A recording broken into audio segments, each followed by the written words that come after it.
Good morning. Today we are dealing with auditing, internal audit, continuing with the internal audit. Clear? So let us see what do you mean by internal audit. We have seen in the last class itself, and we are seeing with the features of internal audit. Right? So internal audit എന്ന് പറയുമ്പോൾ continuous പ്രോസസ്സാണ്. കാരണം എപ്പോഴും control ചെയ്തുകൊണ്ടിരിക്കണം, check ചെയ്തുകൊണ്ടിരിക്കണം, എപ്പോഴും ആ audit നടന്നുകൊണ്ടേയിരിക്കണം. കാരണം it is not like an independent audit. External audit പോലെയല്ല നമ്മുടെ ഇൻറ്റേർണൽ ഓഡിറ്റ് എന്ന് പറയുമ്പോൾ ഒരാളേനെ മാനേജ്മെൻറ്റ് ഫിക്സ് ചെയ്യാണ്, വെച്ചിട്ട് ഓഡിറ്റ് ചെയ്യിക്കുകയാണ്. And he has to see that all the accounts are in proper form. Clear? അപ്പോൾ it is a continuous process. Clear?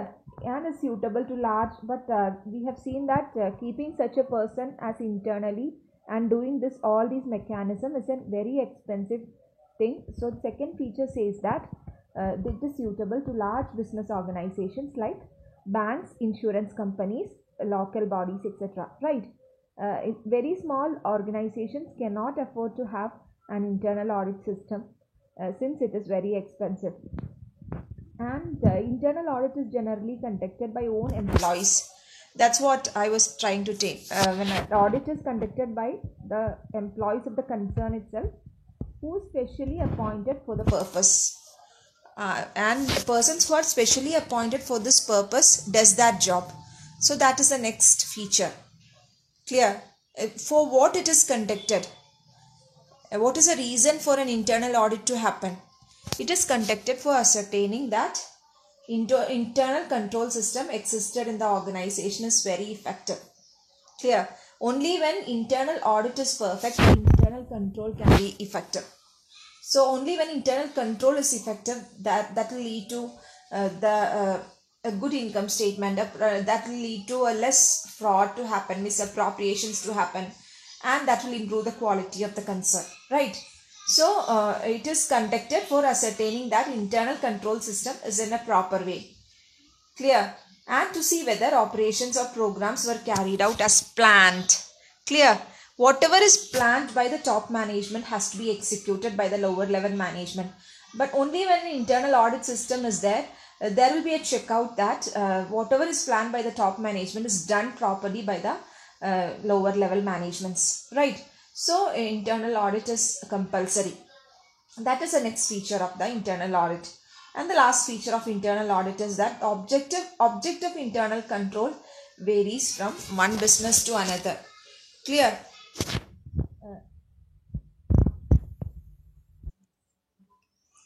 Clear? So these are the features of internal audit. And next we need to see what is the difference between internal check and internal control.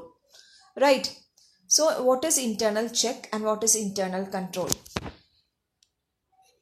Internal check is that a person oru clerk oru work cheyum, it is checked by another at the same time. അതായത് ഒരു simultaneously check ചെയ്യുന്ന ഒരു സിസ്റ്റമാണ് internal check. ഓരോരുത്തർ ചെയ്യുന്ന വർക്കും വേറൊരാൾ check ചെയ്തുകൊണ്ടേയിരിക്കും. അതെന്തിനു വേണ്ടിയിട്ടാണ് ചെയ്യണത്? It is to minimise a chance of error and fraud. Clear? Internal control എന്താ? ഇന്റേണൽ കൺട്രോൾ എന്ന് പറഞ്ഞാൽ ഒരു ക്ലർക്ക് ഒരു വർക്ക് കംപ്ലീറ്റ് ചെയ്തതിന് ശേഷം വേറൊരാൾ ചെക്ക് ചെയ്യണത്, രണ്ടും തമ്മിൽ വ്യത്യാസമുണ്ട്. ഒന്ന് സൈമൾട്ടേനിയസ്ലി ചെക്ക് ചെയ്യണം, automatically check by another at the same time. Clear? അപ്പം തന്നെ സംഭവിക്കുന്ന സമയത്ത് തന്നെ തിരിച്ചറിയാൻ പറ്റും. ഇന്റേണൽ കൺട്രോൾ അങ്ങനെയല്ല, ഒരു വർക്ക് കംപ്ലീറ്റ് ചെയ്തതിന് ശേഷം വേറൊരാൾ ചെക്ക് ചെയ്യാം. ക്ലിയർ? അപ്പോൾ ഇവിടെ എറർ കുറയ്ക്കാനാണ് വെച്ചാൽ ഇവിടെ എന്താ ഉണ്ടാക്കണ, കള്ളത്തരം ചെയ്തിട്ടുണ്ടോ, എറർ സംഭവിച്ചിട്ടുണ്ടോ, ഓൾറെഡി കമ്മിറ്റ് ചെയ്ത, ഓൾറെഡിയുടെ സ്പെല്ലിങ്ങിന് മിസ്റ്റേക്ക് ഉണ്ട് കേട്ടോ, എറർ കമ്മിറ്റ് ചെയ്തിട്ടുണ്ടെങ്കിൽ അത് കണ്ടുപിടിക്കുകയാണ് ഇവിടുത്തെ ലക്ഷ്യം. രണ്ടിൻ്റെയും ഉദ്ദേശം വ്യത്യാസമുണ്ട്. This is to minimise a chance of error. കാരണം അപ്പം തന്നെ കണ്ടുപിടിച്ചാൽ നമുക്ക് പറയാമല്ലോ അത് തെറ്റാണ്, അത് തിരുത്തണം. പക്ഷെ ഇവിടെ അങ്ങനെയല്ല. പിന്നെ തെറ്റ് ആര് ചെയ്തിട്ടുണ്ട് വെച്ചാൽ ഓൾറെഡി കമ്മിറ്റ് ചെയ്തൊരു തെറ്റ് ഡിറ്റക്റ്റ് ചെയ്യാണ് ചെയ്യണത്. Fraud, manipulations, if anything has happened, internal control system tries to find out all that. Clear? ഇന്ന് ഇന്റേണൽ ചെക്ക് എന്ന് പറയുമ്പോൾ വേറൊരു സെപ്പറേറ്റ് സ്റ്റാഫ് ഇൻറ്റേർണൽ ചെക്കിന് വേണ്ടിയിട്ടൊന്നും അപ്പോയിൻറ്റ് ചെയ്യില്ല. ഇപ്പം നമ്മൾ 3-4 ക്ലർക്സ് ഉണ്ടെങ്കിൽ അതിലൊരാൾ തന്നെയായിരിക്കും ഇൻറ്റേർണൽ ചെക്കും ചെയ്യുന്നുണ്ടാവുക. ഇവിടെ അങ്ങനെയല്ല. Internal auditors are separately. Internal control ചെയ്യുന്നത് ഇൻറ്റേർണൽ ഓഡിറ്റേഴ്സാണ്. ക്ലിയർ? അപ്പോൾ അവരെ അപ്പോയിൻറ്റ് ചെയ്യുന്നുണ്ട്. Internal check is very easy to adopt. ഇപ്പോൾ നിങ്ങൾക്ക് 2 പേർക്ക് കൂട്ടൊരു വർക്ക് തന്നു കഴിഞ്ഞാൽ നിങ്ങളത് 2 പേരും നല്ല ഭംഗിയായി ചെയ്യും. ക്ലിയർ? അപ്പോൾ ഒരാൾക്ക് പറ്റിയ മിസ്റ്റേക്ക് എല്ലാതും മറ്റേയാൾ തിരുത്തും. അപ്പോൾ തന്നെ അപ്പോഴായിട്ട് പിന്നെ പറ്റുന്ന തെറ്റുകളൊക്കെ അപ്പം തന്നെ തിരുത്താൻ പറ്റും. പക്ഷേ എല്ലാം ചെയ്തതിന് ശേഷം വേറൊരാളെ ഏൽപ്പിക്കുമ്പോൾ ചിലപ്പോൾ നിങ്ങൾ ചെയ്ത വർക്കിൽ തെറ്റ് കണ്ടുപിടിക്കുക എന്നുള്ളതാണ് ഉദ്ദേശം, തെറ്റ് തിരുത്തുക എന്നുള്ളതല്ല ഉദ്ദേശം. ക്ലിയർ? അപ്പോൾ ഇവിടെ സെപ്പറേറ്റ് സ്റ്റാഫിനെ വെക്കുന്നില്ല, ഇവിടെ ഇൻറ്റേർണൽ ഓഡിറ്റേഴ്സ് ഉണ്ട്. Clear? It is very easy to adopt internal check, but only large firms. ഞാൻ നേരത്തെ പറഞ്ഞു it is very expensive. Internal auditing is very expensive and only large firms can afford to the cost of internal audit. Clear? Here it is for the internal management. Internally manage ചെയ്യുക അല്ലെങ്കിൽ error minimise ചെയ്യാൻ വേണ്ടിയിട്ടാണ് internal check. പക്ഷേ ഇവിടെ അങ്ങനെയല്ല, top മാനേജ്മെൻറ്റിന് വേണ്ടിയിട്ടാണ്. കാരണം താഴെയുള്ള മാനേജ്മെൻറ്റിനെ എൻ്റെ പ്രോപ്പർ വേ ശരിയാണോ എന്ന് അറിയാത്തത് കൊണ്ട് ടോപ്പ് മാനേജ്മെൻറ്റ് വേറൊരാളെ വെച്ചിട്ട് ചെയ്യുന്നതാണ്. ഇവിടെ അങ്ങനെയല്ല, it is for the internal management. Clear? This is treated as an instant audit. അപ്പോഴേ ചെയ്യുന്നതുകൊണ്ട് ഇൻസ്റ്റന്റ് ഓഡിറ്റ് ആണ്. Clear? This is considered as internal audit is otherwise known as management audit or operational audit. Right? അത് എല്ലാം കഴിഞ്ഞതിന് ശേഷം ഒരു procedure ആക്കി നടക്കുന്നതിനെയാണ് internal control എന്ന് പറയുന്നത്. Is it clear for you? So differentiate between internal check and internal control. And next you have internal audit versus independent audit. Independent audit എന്ന് പറഞ്ഞാൽ എന്താ? പുറത്ത് സ്റ്റാറ്റ്യൂട്ട് പ്രകാരം ഒരു ചാർട്ടേഡ് അക്കൗണ്ടന്റ് പുറത്തുനിന്ന് വന്ന് ഓഡിറ്റ് ചെയ്യണതിനെയാണ് ഇൻഡിപെൻഡൻറ്റ് ഓഡിറ്റ് എന്ന് പറയുന്നത്. ഇന്റേണൽ ഓഡിറ്റ് അങ്ങനെയല്ല, നമ്മളുടെ കമ്പനിയിൽ ഒരാളെ പൈസ കൊടുത്ത് സാലറി കൊടുത്ത് വെച്ച് ചെയ്യുന്നതിനെയാണ്. രണ്ടും തമ്മിൽ വ്യത്യാസമുണ്ട്. ആ ഡിഫറൻസസ് ആണ് നമ്മൾ നോക്കാൻ പോണത്. ഇന്റേണൽ ഓഡിറ്റ് എന്താണെന്ന് നിങ്ങൾക്ക് അറിയാം. It is appointed by management. ഇവിടെ അങ്ങനെയല്ല, അപ്പോയിൻറ്റഡ് ബൈ ഒന്നുകിൽ ഷെയർ ഹോൾഡർ ആവും അല്ലെങ്കിൽ auditor and controller general of India appoint ചെയ്യണതാണ്. ക്ലിയർ? അപ്പോൾ അവർ അപ്പോയിൻറ്റ് ചെയ്യണതാണ് ഇൻഡിപെൻഡൻറ്റ് ഓഡിറ്റേഴ്സിനെ. ഇവിടെ ഇന്റേണൽ ഓഡിറ്റ് കമ്പൽസറി ആണ്, നോട്ട് കമ്പൽസറി കേട്ടോ. Internal audit is not compulsory, but here it is compulsory by statute. അതായത് കമ്പനീസ് ആക്ട് പ്രകാരം കമ്പനി ഓഡിറ്റ് ചെയ്തിരിക്കണം, എക്സ്റ്റേണൽ ഓഡിറ്റ് നടത്തിയിരിക്കണം, ഓർ ഇൻഡിപെൻഡൻറ്റ് ഓഡിറ്റ് നടത്തിയിരിക്കണം. അങ്ങനെ ഇന്റേണൽ ഓഡിറ്റ് അത്ര നോട്ട് കമ്പൽസറി ആണ്. It is not compulsory, but here it is compulsory by statute. Clear?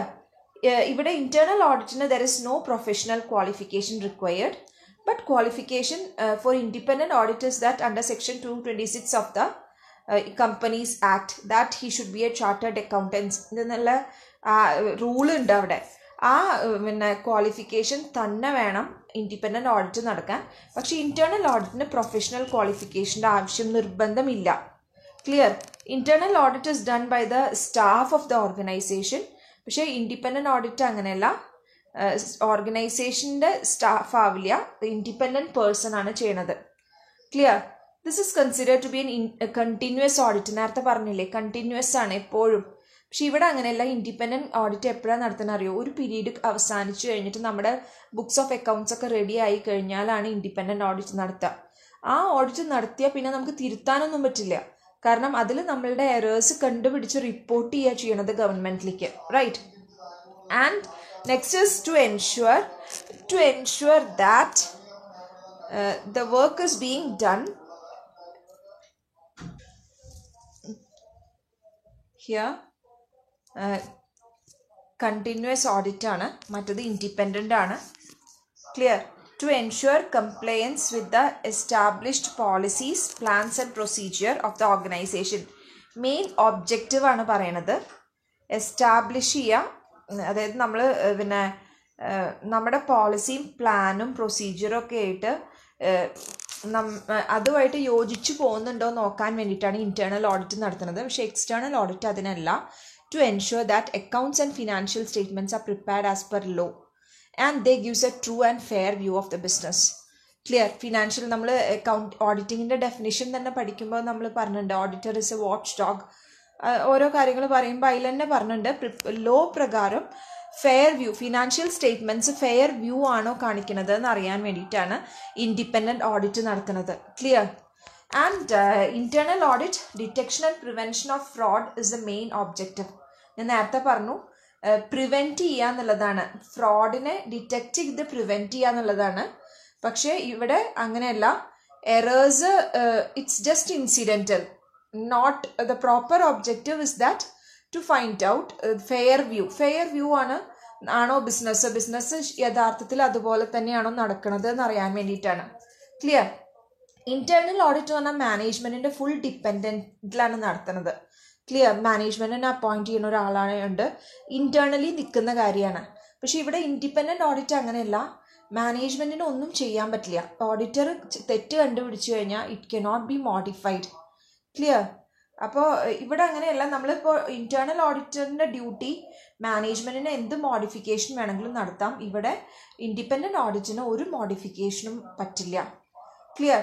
This is the report to the management. മാനേജ്മെന്റിന് കൊടുക്കുന്ന റിപ്പോർട്ടാണ് ഇന്റേണൽ ഓഡിറ്റ്. പക്ഷെ ഇവിടെ അങ്ങനെയല്ല. This is the report submitted to the share holders. Share holders is different from the management. അപ്പോൾ അതുകൊണ്ട് തന്നെ share ഹോൾഡേഴ്സിന് കൊടുക്കുന്ന റിപ്പോർട്ട് ഇതിൽ എറർ ഉണ്ട് എന്ന് പറഞ്ഞാൽ മാനേജ്മെന്റ് മോശമായത് കൊണ്ടല്ലേ. അപ്പോൾ മാനേജ്മെന്റിന് മാറ്റാനുള്ള ടെൻഡൻസിയും ഷെയർ ഹോൾഡേഴ്സ് എന്ത് ഡിസിഷൻ എടുത്താലും അതാവും കൂടുതൽ important. So independent audit is very important. To appoint an auditor it is very difficult for a concern to get കാരണം ഒരു കൺസേണിന് എപ്പോഴും ഫ്രീ ആൻഡ് ഫെയർ വ്യൂ ഉണ്ടാവുന്ന ഒരു ഓഡിറ്റർ ആവണം അപ്പോയിൻറ്റ് ചെയ്യണത്. ഇപ്പോൾ ഇൻഡിപെൻഡൻറ്റ് ഓഡിറ്റർ എന്ന് പറഞ്ഞാൽ ഷെയർ ഹോൾഡേഴ്സ് അപ്പോയിൻറ്റ് ചെയ്യണമുണ്ട്. അതിൻ്റെ ലക്ഷ്യം തന്നെ free and fair view of the profit and loss account and balance sheet. It shows a good position in the balance sheet. അത് രണ്ടുമാണ് ഏറ്റവും മെയിൻ ആയിട്ടുള്ള ഒബ്ജക്റ്റീവ്. ആ ഒബ്ജക്റ്റീവ് മീറ്റ് ചെയ്യാൻ വേണ്ടിയിട്ടാണ് ഇന്റേണൽ ഓഡിറ്റ്. അതായത് ഇൻഡിപെൻഡൻറ്റ് ഓഡിറ്റർ വരുമ്പോൾ അധികം പ്രശ്നങ്ങളില്ലാതെ സോൾവ് ചെയ്യാൻ വേണ്ടിയിട്ടാണ് കമ്പനി ഇന്റേണൽ ചെക്കും ഇന്റേണൽ ഓഡിറ്റും നടത്തിയിട്ട് അക്കൗണ്ട്സ് ഒക്കെ പ്രോപ്പർ ആക്കി മാറ്റണത്. അപ്പോൾ once the internal audit is very strengthened it is easy to do independent auditing. Clear? So in the next class we will see with the other topics. Internal check ആണ് അടുത്ത ക്ലാസ്സിൽ നമ്മൾ എടുക്കുന്നത്. Clear? Okay, take care. Bye bye.